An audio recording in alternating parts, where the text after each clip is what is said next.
আসসালামু আলাইকুম। আজকে আমি আপনাদেরকে তৈরি করে দেখাবো কিভাবে হালিম মিক্সের হালিম দিয়ে পারফেক্ট হালিম রান্না করতে হয়। আমার রেসিপিটি ফলো করলে যে কেউ পারফেক্ট হালিম রান্না করে নিতে পারবেন। তাহলে চলুন দেখে নেওয়া যাক কিভাবে হালিমটা রান্না করে নিচ্ছি।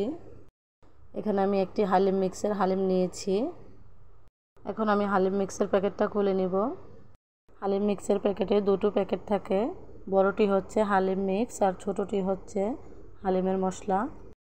এখানে আমি নিয়েছি কিছু গরুর মাংস চর্বিযুক্ত।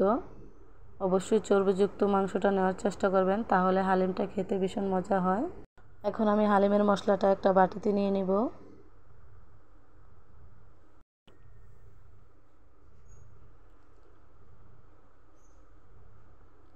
এখন আমি এই মশলা থেকে 2 চামচ মশলা নিয়ে নিব আলাদা করে।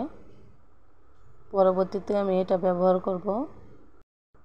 এখন আমি খুলে নিচ্ছি হালিম মিক্সটা। এখন আমি একটি বাটিতে নিয়ে নিচ্ছি।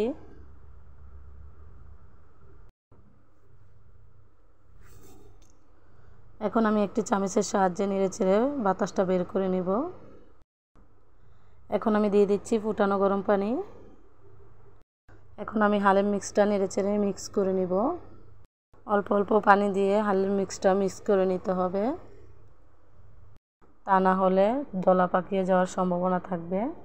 কোনোভাবে যেন হালিম মিক্সটা দলা পাকিয়ে না যায়, সেদিকে খেয়াল রাখতে হবে। এখন আমি হালিম মিক্সটা ভালোভাবে নেড়েচেড়ে আবার অল্প পরিমাণ পানি দিয়ে দিচ্ছি। আমার এখানে 1 গ্লাসের উপরে পানি লেগেছে। এখন আমি একটা ঢাকনা দিয়ে ঢেকে সাইডে রেখে দিব। এখন চলে যাচ্ছি চুলায় আমি একটি পাতিল বসিয়ে দিয়েছি। পাতিলে কিছু তেল দিয়ে দিয়েছি, তেলটা গরম হয়ে গেছে। তারপরে 1 কাপ পেঁয়াজ কুচি দিয়ে দিয়েছি। এখন আমি গরম মশলা দিয়ে দিচ্ছি। এখন সবগুলো উপকরণ নেড়েচেড়ে কিছুক্ষণ ভেজে নেব। এখন আমি পেঁয়াজগুলো কিছুক্ষণ ভেজে নিয়েছি। এখন আমি দিয়ে দিচ্ছি গরুর মাংসগুলো। এখন আমি মাংসগুলো নেড়েচেড়ে দিয়ে দিব পরিমাণ মতো লবণ। তারপরে দিয়ে দিচ্ছি 1 চামচ হলুদের গুঁড়া, 1 চামচ মরিচের গুঁড়া, 1 চামচ ধনিয়ার গুঁড়া, 1 চামচ জিরার গুঁড়া, 2 চামচ আদা রসুন বাটা। এখন দিয়ে দিচ্ছি হালিম মিক্সের মশলাটা। এখন আমি সবগুলো উপকরণ নেড়েচেড়ে কিছুক্ষণ ভেজে নিব। মশলাগুলো কিছুক্ষণ ভেজে নেওয়া হয়ে গেলে আমি অল্প পরিমাণ পানি দিয়ে দিব। এখন আমি পানি দিয়ে দিচ্ছি। এখন আমি মাংসগুলো নেড়েচেড়ে একটা ঢাকনা দিয়ে ঢেকে মাংসগুলো সিদ্ধ হওয়া আগ পর্যন্ত রান্না করে নিব। এখন আমি মাংসগুলো ভালোভাবে সেদ্ধ করে নিয়েছি। এখন আমি একটু নেড়েচেড়ে নেব। এখন আমি দিয়ে দিব হালিমের মিক্সটা। এখন আমি নেড়েচেড়ে হালিম মিক্সটা 2 মিনিটের মতো কষিয়ে নিব।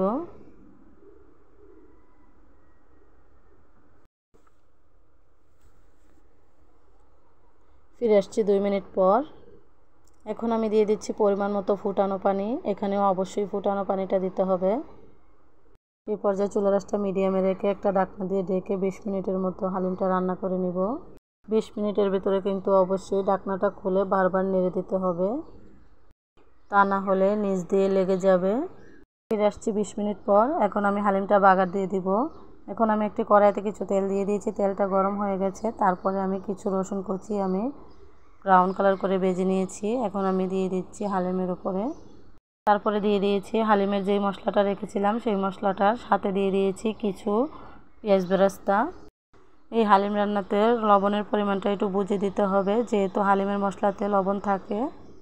আমি মাংসটাতেই লবণ ব্যবহার করেছি, তারপরে আর কোনো লবণ ব্যবহার করিনি। তারপরে কিছু ধনিয়া পাতা কুচি দিয়ে নেড়েচেড়ে আমি চুলাটা অফ করে দিয়েছি। এখন আমি হালিমগুলো উঠিয়ে একটি বাটিতে পরিবেশন করে নেব। আশা করি আমার রেসিপিটি আপনাদের কাছে ভালো লাগবে। ভালো লাগলে লাইক, কমেন্ট এবং শেয়ার করে দিবেন। যারা যারা ইউটিউব থেকে দেখছেন তারা আমার পেজটিকে সাবস্ক্রাইব করে রাখবেন, আর যারা যারা ফেসবুক থেকে দেখছেন তারা আমার পেজটিকে ফলো দিয়ে রাখবেন, যাতে করে এরকম নতুন নতুন মজার রেসিপিগুলো সবার আগে দেখতে পারেন।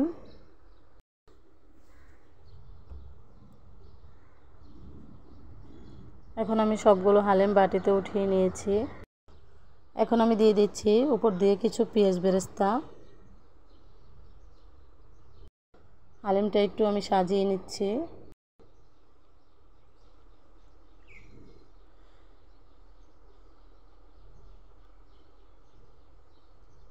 তারপরে দিয়ে দিচ্ছি কিছু আদা কুচি,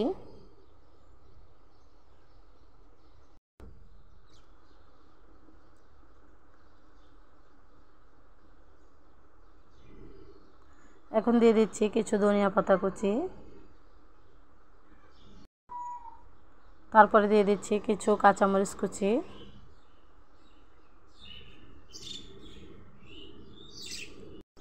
আপনারা চাইলে এখানে শসা কুচি কিংবা গাজর কুচিও দিতে পারেন। এখন আমি দিয়ে দিচ্ছি লেবু পিস,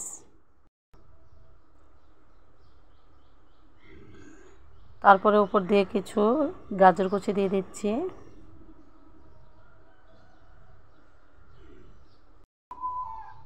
এই তো আমি হালিমটা সাজিয়ে নিয়েছি, দেখেন কত সুন্দর লাগছে, মাশাআল্লাহ। এটা খেতেও ভীষণ মজা হয়েছিল। হালিমটা দেখতে যতটা সুন্দর লাগছে এটা খেতেও ভীষণ মজা হয়েছিল। আপনারা বাসায় এভাবে একবার হলো ট্রাই করবেন, দেখবেন অনেক ভালো লাগবে। যেহেতু রমজান মাস, আমরা হালিম সবাই কম বেশি রান্না করে থাকি। আমার রেসিপিটি যদি আপনারা ফলো করে রান্না করেন তাহলে পারফেক্ট হালিমের টেস্টটা পাবেন। যারা যারা আমার ভিডিওতে লাইক, কমেন্ট এবং শেয়ার করেন তাদেরকে অনেক অনেক ধন্যবাদ। আজ এই পর্যন্তই। সবাই ভালো থাকবেন, সুস্থ থাকবেন। আল্লাহ হাফেজ।